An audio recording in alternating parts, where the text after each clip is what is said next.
اشاعت القراءت YouTube channel کو subscribe کریں اور بیل آئیکن کے بٹن کو کلک کر لیں۔ آپ کی اسکرین کے اوپر یہ قرآن پاک ہے اور شروع کر لیتے ہیں اوپر ہی سے کہ لِإِيلَافِ قُرَيْش، اس کے اندر کون سا وقف ہوگا، صرف وقف معلوم کروں گا، باقی قاعدہ نہیں۔ وقف کون سا ہوگا قریش کے اندر، بتائیے آپ۔ وقف بالاسکان، ٹھیک ہے۔ وقف بالاسکان کون کون سی حرکتوں میں ہوتا ہے؟ زبر زیر۔ اچھا، قریش کے اگر اندر ہم کوئی اور وقف کرنا چاہے تو کون سا وقف ہو سکتا ہے؟ وقف بالروم، ٹھیک ہے۔ وقف بالروم اگر ہم کرنا چاہیں تو اس کے نیچے چونکہ دو زیر ہے تو دو زیر پر وقف بالروم کریں گے یا ایک زیر پر کریں گے؟ ایک زیر پر کریں گے۔ جی ماشاءاللہ، بہت اچھا۔ ہاں، آپ نے پڑھا ہے کہ وقف بالروم دو پیش اور دو زیر میں بھی جائز ہے، روم اشمام، مگر یہ ہے کہ روم کی حالت میں ایک پیش یا ایک زیر کا تہائی حصہ ادا کیا جائے گا۔ تو قریشین کے اندر اگر ہم وقف بالروم کرنا چاہیں تو کیا جا سکتا ہے، لیکن اس حالت میں صرف ایک زیر کا تہائی حصہ ادا کیا جائے گا، ٹھیک ہے۔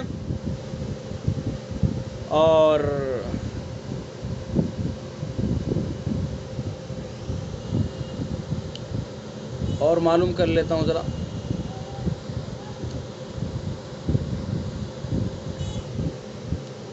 اچھا، اس میں بتائیے الذی جمع مالا وعددہ، وعددہ کون سا وقف ہوگا اس میں؟ جی دوبارہ بتائیے۔ وقف بالابدال۔ وقف بالابدال کیوں ہوگا وقف بالابدال؟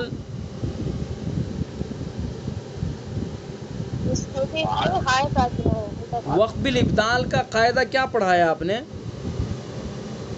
وقف بالابدال دو زبر اور ہائے ساکنہ میں ہوتا ہے۔ دو زبر اور ہائے ساکنہ میں ہوتا ہے۔ نہیں، ہائے ساکنہ میں نہیں، آپ اور ذرا توجہ دیجئے۔ گولتا میں ہوتا ہے وہ، جی گولتا اور دو زبر میں ہوتا ہے، تو یہاں تو گولتا نہیں ہے۔ وقف بالروم، گولتا تو یہاں نہیں ہے بلکہ گول ہا ہے یہاں پر۔ وقف بالاسکان، وقف بالاسکان، جی وقف بالاسکان ہوگا۔ دیکھیں، زبر زیر پیش ان تینوں حرکتوں میں وقف بالاسکان ہوتا ہے۔ یہاں پیش کی حرکت ہے، چاہے وہ الٹا پیش ہو، لیکن پیش کی حرکت ہے، پیش کی حرکت کو ساکن کریں گے تو وقف بالاسکان ہوگا، ٹھیک ہے۔ اس کے اندر ہاں اس لیے تھوڑا کنفیوژن ہو جاتا ہے کہ گول تا، چونکہ ہم نے ہا کی آواز نکالی تو ذہن میں ہمارے یہ رہنا چاہیے کہ وقف بالابدال گول تا کو ہائے ساکنہ سے بدلیں گے جب وقف بالابدال ہوگا۔ جیسے آگے دیکھیے، کَلَّا لَيُنبَذَنَّ فِي الْحُطَمَةِ، یہاں پہ دیکھ ہاں کی آواز نکلی ہے، ہم نے یہاں پر وقف کیا، یہاں کیا ہے؟ گول تا ہے، تو گول تا پر جب ہم نے وقف کیا تو گول تا کو ہائے ساکنہ سے بدل دیا ہے۔ جو آواز اوپر مالا وعددہ کی نکل رہی ہے وہی آواز فی الحطمہ کی نکل رہی ہے، ٹھیک ہے۔ فرق کیا ہوا کہ اوپر وعددہ کے اندر ہا ہے اور اس کے اوپر حرکت ہے تو اس لیے وہاں وقف بالاسکان ہوگا، اور فی الحطمہ یہاں بھی ہاں کی آواز نکل رہی ہے، لیکن یہاں ہا کی آواز یہاں اصل ہا ہے نہیں بلکہ گولتا ہے، گولتا کو ہائے ساکنہ سے بدلا ہے، تو اس لیے اس کا نام وقف بالابدال ہے، ٹھیک ہے۔ اچھا، فی عمد ممددہ، اس میں کون سا وقف ہوگا؟ وقف بالابدال، وقف بالابدال ہوگا، ٹھیک ہے۔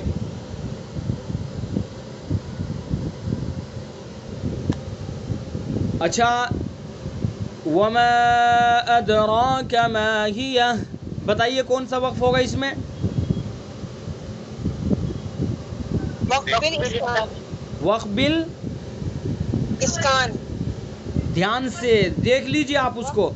وما ادراک ما ہیا، ماہیا میں نے پوچھا وقت السکون. وقف بالسکون. جی وقف بالسکون. اچھی طرح سے پہلے غور کریں پھر بتائیں کہ کیا ہے. یہاں پر وقف بالسکون ہوگا. کیوں ہوگا؟ اس لیے کہ جس حرف پر وقف کیا ہے وہ پہلے سے ساکن ہے. ہاں جو ہے ہاں یہ پہلے سے اس کے اوپر سکون ہے، پہلے ہی سے ہی ساکن ہے، تو اس لیے یہاں پر کچھ کرنے کی ضرورت نہیں ہے. ہاں پہلے ہی سے ساکن ہے، تو پہلے سے جو حرف ساکن ہوتا ہے وہاں اگر وقف کیا جائے تو وقف بالسکون ہوتا ہے. یہ وقف بالسکون ہے. ٹھیک ہے. اچھا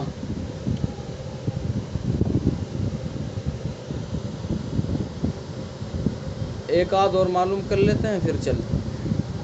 اچھا والعادیات ضبحا کون سا وقف ہوگا؟ وقت بالابدال. اچھا ٹھیک ہے، ایک چیز اور معلوم کرتا ہوں میں. اب دیکھیں میں پڑھوں گا، اب آپ مجھے یہ بتائیے کہ میں صحیح پڑھوں گا یا غلط پڑھوں گا. اس کے اوپر توجہ دیجیے گا.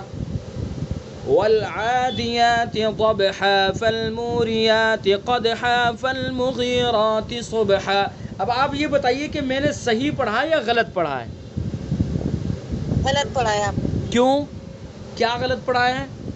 وقت کے بعد آپ نے سکون رکے نہیں. جی یعنی وقف کا جو قاعدہ ہے اس قاعدے پر تو عمل کیا ہے. یعنی دو زبر کو ہمیں الف سے بدلنا ہے وقف بالابدال کے اندر سے، تو دو زبر کو الف سے بدل دیا ہے. لیکن وقف کے جو معنی ہیں، وقف کا جو مطلب ہے اس کے اوپر دھیان نہیں دیا ہے، اس پر عمل نہیں کیا ہے. وقف کا معنی ہے ٹھہرنا، رکنا. تو اگر ٹھہریں گے رکیں گے تبھی جو ہے یہ صحیح ہوگا. اگر ٹھہریں گے اور رکیں گے نہیں اور جو وقف کا قاعدہ ہے اس پر عمل کریں گے تو پھر یہ غلط ہو جائے گا. ٹھیک ہے. تو جب ہم نے ضبحا قدحا صبحا جب پڑھا ہے تو اس کا مطلب ہے ہمیں رکنا ہے. چونکہ ہم نے جب دو زبر کو الف سے بدلا ہے وہ وقف کی وجہ سے بدلا ہے، اور جب وقف نہیں کر رہے ہیں تو یہ غلط کر رہے ہیں ہم یہاں پر. ٹھیک ہے. صحیح یہ ہے والعادیات ضبحا فالموریات قدحا فالمغیرات صبحا. یہ طریقہ ٹھیک ہے. اچھا دوسرا، اب ایک مرتبہ اور توجہ دیجئے. والعادیات ضبحا فالموریات قدحا فالمغیرات صبحا. اب بتائیے یہ طریقہ جو میں نے اختیار کیا ہے یہ صحیح ہے یا غلط ہے؟ غلط. یہ بھی غلط ہے. یہ بھی غلط ہے. جی تو ان چیزوں کو اچھی طرح سے سمجھنا ہے ہمیں، اور ان قواعد کو ذہن میں رکھ کے ہمیں قرآن پڑھنا ہے، اور کسی کو پڑھائیں تو اسی طرح سے پڑھانا بھی ہے. اور اگر آپ کے سامنے اس طرح کی کوئی غلطی کرے، اور عام طور سے اس طرح کی غلطیاں کی جاتی ہیں، تو ان کو ٹوکنا ہے کہ آپ کا جو یہ طریقہ ہے یہ غلط ہے، یہ صحیح طریقہ نہیں ہے. تو اس طرف آپ کو توجہ دینی ہے. تو بہت اچھی بات ہے، ماشاءاللہ آپ لوگوں نے سمجھا ہے، اور مجھے خوشی ہوئی کہ الحمدللہ جو وقف کا بیان ہے بڑی اہمیت کا حامل ہے، وہ آپ نے سمجھ لیا ہے. تو آئیے اب اس کے بعد جو ہے یہ ہم نے جو وقف کا بیان پڑھا ہے یہ وقف باعتبار کیفیت کے تھا. دوسرا وقف باعتبار محل کے، وہ ہمارا مکمل ہو چکا ہے. اب آگے تیسری جو قسم تھی وہ تھی وقف باعتبار احوال قاری کے. اس کو پڑھ لیتے ہیں اور اس کو سمجھ لیتے ہیں. یہ تو بہت آسان ہے، اس کو سمجھ لیں. کتاب کے اندر پڑھتے ہیں سبق.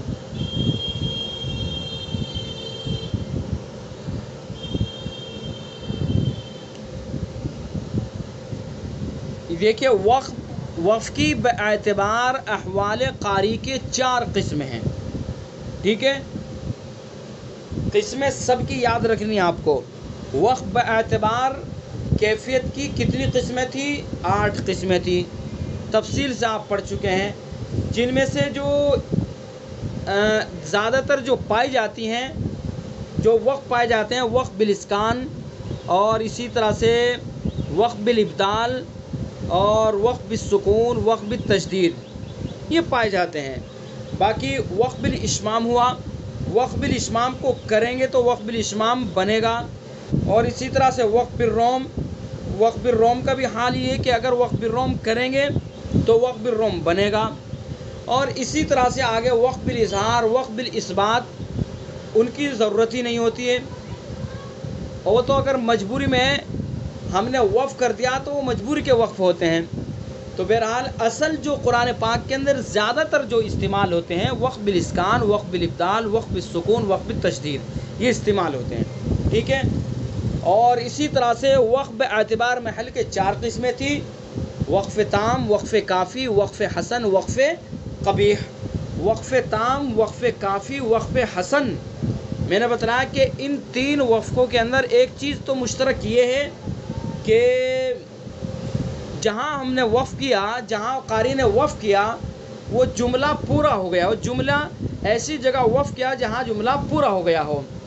اب فرق کیا کرنا ہے کہ وقف تام کے اندر جہاں جملہ پورا ہوا ہے، جہاں وقف کیا ہے، آگے والا جو جملہ ہے اس کا لفظی اور معنوی کوئی تعلق نہ ہو تو وقف تام ہے. اگر اگلے والے جملے سے لفظی تعلق نہ ہو، صرف معنوی تعلق ہو تو وقف کافی ہے. اور اگر اگلے والے جملے سے لفظی اور معنوی دونوں تعلق ہو تو یہ وقف حسن ہے. اور وقف قبیح جو ہے یہ کرنا درست ہی نہیں ہوگا. بہرحال اب آگے وقف باعتبار احوال قاری کے یہ 4 قسمیں ہیں: وقف اختیاری، وقف اختباری، وقف انتظاری، وقف اضطراری. ٹھیک ہے. پہلا ہے وقف اختیاری.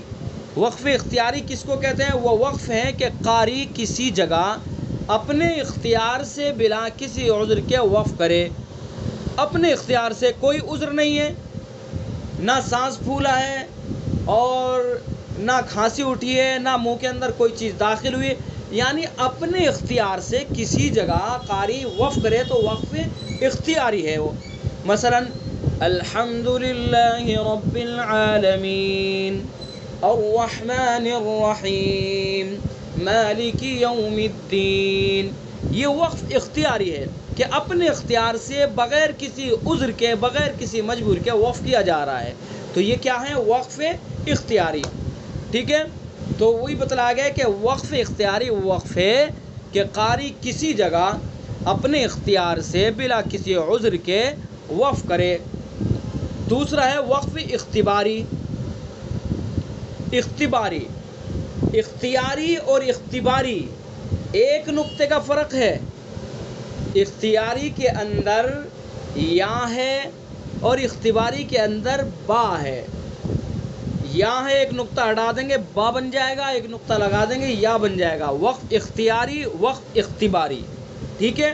وقف اختباری وہ وقف ہے کہ قاری کسی جگہ شاگرد کی آزمائش کے لیے وقف کرے. ٹھیک ہے. شاگرد جو پڑھ رہے ہیں، جو اسٹوڈنٹس ہیں سامنے والے، ان کی آزمائش کے لیے، ان کو آزمانے کے لیے کہ ہمارے جو شاگرد ہیں وہ توجہ سے سن رہے یا نہیں، وہ بات کو سمجھ رہے یا نہیں، تو ان کو ان کا امتحان لینے کے لیے، ان کی آزمائش کے لیے وقف کرے. مثلا کہیں وقف بالاسکان کر دیا، کہیں وقف بالاشمام کر دیا، کہیں وقف بالروم کر دیا، تو یہ ہوا وقف اختباری. یعنی قاری کسی جگہ شاگرد کی آزمائش کے لیے وقف کرے تو یہ وقف اختباری ہے. ٹھیک ہے. سمجھ میں آ گئی بات. اور تیسرا ہے وقف انتظاری. وقف انتظاری وہ وقف ہے کہ قاری 7 یا 10 قراتوں کو جمع کرنے کے لیے ایک ہی جگہ بار بار وقف کرے. دیکھیں میں آپ کو پہلے بتلا چکا ہوں کہ قرآن پاک 7 قراتوں میں نازل ہوا ہے، اور قرات 17 7 قراتوں میں قرآن پاک نازل ہوا ہے، اور 7 قراتوں میں قرآن پاک پڑھا جا سکتا ہے. جیسے آپ نے اصول التجوید حصہ اول کے شروع کے اندر پڑھا کہ تجوید میں فائدہ جو پڑھا تھا نا آپ نے کہ تجوید میں ہمارے امام عاصم ہیں، تو 7 قراءوں میں سے ایک امام عاصم ہیں، اور ہر قاری کے 2 راوی ہیں روایت کرنے والے. ان کو شاگرد کہہ لو یا راوی کہہ لو. روایت کرنے والے یعنی ہم تک جو روایت کر کر کے پہنچانے والے ہیں وہ ہر قاری کے 2 شاگرد ہیں۔ تو وقف انتظاری کے وقف قاری وہ وقف ہے کہ قاری 7 یا 10 قراتوں کو جمع کرنے کے لیے ایک ہی جگہ بار بار وقف کرے، یعنی ایک آیت کے اندر جتنی قراتیں ہیں ان قراتوں کو جمع کرنے کے لیے اسی آیت پر بار بار وقف کر رہا ہے، تو یہ وقف انتظاری ہے۔ ٹھیک ہے، مثلا آپ کو دیکھیں میں آپ کو سمجھائے دوں، حالانکہ سبا سے تعلق ہے اس کا اور الحمدللہ میں نے قرات سبا پڑھ رکھی ہے، لیکن سمجھا دوں میں آپ کو سمجھانے کے لیے۔ چلیے سورہ فاتحہ کے اندر چلتے ہیں تاکہ آپ کو اچھی طرح سے یہ چیز سمجھ میں آ جائے۔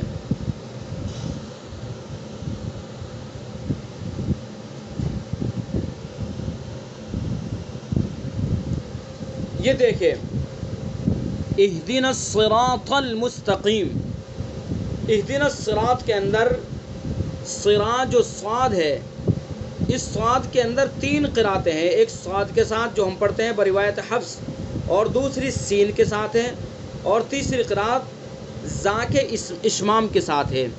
ٹھیک ہے، تو 3 قراتیں اس کے اندر ہو گئی۔ قرات سبا یہ سمجھانے کے لیے میں آپ کے بتلا رہا ہوں۔ ٹھیک ہے، اب وقف انتظاری کس طرح ہوگا؟ مثلا ہم نے پڑھا اہدنا الصراط المستقیم، ایک قرات ہو گئی، مستقیم پر وقف کیا۔ اب دوسری قرات ہے، اس کو بھی جمع کرنے کے لیے، اس کو پڑھنے کے لیے پھر ہمیں وہی وقف کریں گے، اہدنا الصراط المستقیم، سین کے ساتھ صاد کو، تو مستقیم پر پھر رک گئے۔ اور تیسری قرات کو جمع کرنے کے لیے اہدنا الصراط المستقیم، اہدنا الصراط المستقیم۔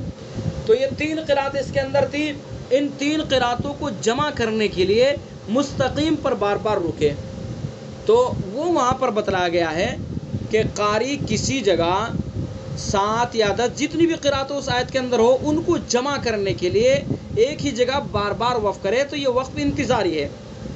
اب جیسے مثلا مالک یوم الدین وقف کر دیا، ایک قرات ہوگی، مالک یوم الدین 2 قرات ہو گئی، تو اس طرح سے تو وہاں یہ بتلایا گیا ہے کہ وقف انتظاری وہ وقف ہے کہ قاری 7 یا 10 قراتوں کو، چونکہ 7 قراتوں میں نازل ہوا ہے تو اس لیے 7 یہاں پر بیان کیا گیا ہے، باقی اس آیت کے اندر جتنی بھی قراتیں ہیں ان قراتوں کو جمع کرنے کے لیے اس آیت پر بار بار وقف کیا جائے، وقف انتظاری ہے۔